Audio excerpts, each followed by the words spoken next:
Hello, moviegoers, and Shana Tova to my Jewish audience. Welcome to another episode of CritiCarter, the show where I turn you into a cinephile.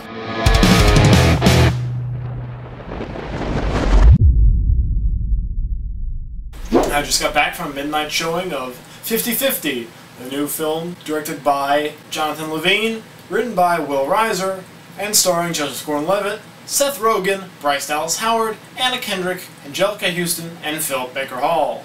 In this film, Joseph Gordon-Levitt plays the 27-year-old Adam who finds out that he has a cancerous tumor. In the weeks and months that follow, he and those around him are forced to adapt to his new lifestyle and the challenges that it brings with it. I don't know what else I need to say to make people see this movie. I mean, you have that just incredible cast, and the premise, which is, although I'll do my step-by-step thing. I'll clear a few things up just in case you're still on the fence about whether or not you should see this film, which, by the way, is currently the highest rated film in the entire career of Joseph Gordon-Levitt, according to Rotten Tomatoes. Well, you know, that's already a point in its favor. I'm not gonna lie, I'm a total fanboy. If there's anything that looks remotely good with his name on it, I'm gonna go see it, which is pretty much everything that he's done recently except for the G.I. Joe movie. Good choice not coming back for the sequel. I think he's a terrific actor. I think he has a great range, and that is why I really enjoyed him in this movie, because the role allows him to run that emotional gamut. You see him at his best, and you see him at his lowest. And it's remarkable. Seth Rogen is in it. While I'm not a huge fan of his, he is good at playing the, raunchy best friend type, which is what he is in this movie. Like I said, he does a good job. He is a fit for the character. Anjelica Huston, who has been on the acting scene for just decades, probably more than, a good 2 or 3, maybe even 4 of the younger cast members put together. She is just as good now as she's ever been.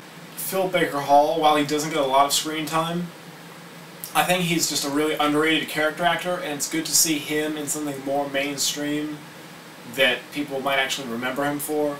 And a lot of time he's, stuck in movies that don't get seen a lot, or, kind of blink and you'll miss it sort of roles, and never given a second thought, which is disappointing for someone of his acting caliber. The script is the most important part of this movie, though. As great as all the actors are, and as much as I loved every single performance, this movie, at its core, is about a guy, not a lot older than me, who gets cancer. And that is, to be totally honest, it sucks. It's a depressing situation. And there are a lot of movies out there about people who get cancer that are really depressing. But this script proves that not every cancer movie has to be Brian's song. You don't have to have everybody, get all morose about it. There's a lot of humor in the script, and it works.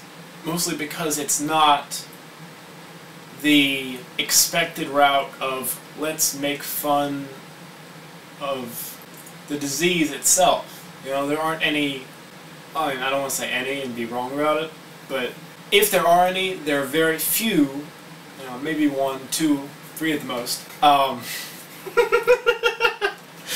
There aren't a lot of jokes made about the cancer. There are jokes in the movie. It's a funny movie. I laughed. And like I was saying about the emotional gamut earlier, there was a moment near the end, to be totally honest, I almost rolled a tear. Not quite, but almost. Again though, I want to stress, it's comedy first, and then it's a drama.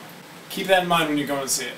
I also thought they did a good job with the fact that Joseph Gordon-Levitt's character's father in the film has Alzheimer's, and not once do they ever treat it as anything less than 100% serious. A lot of lesser writers and directors would have used that opportunity to just have a laugh line to break up the sadness now and then, but that never happens in 50/50, and I'm very proud of Mr. Will Reiser for doing that.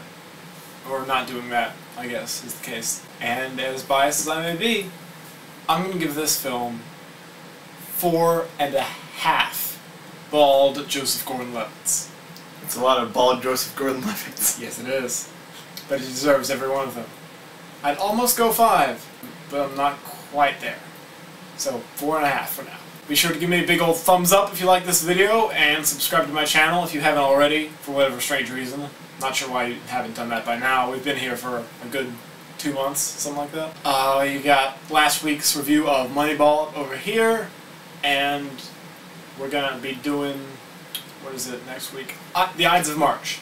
So, Ides of March review over here, look for that when it gets posted. Oh, and just because it is Joseph Gordon-Levitt Day here on CritiCarter, I'm going to point you all in the direction of a movie that he did earlier this year that is complete antithesis of almost anything else I guarantee you've probably seen him in so far.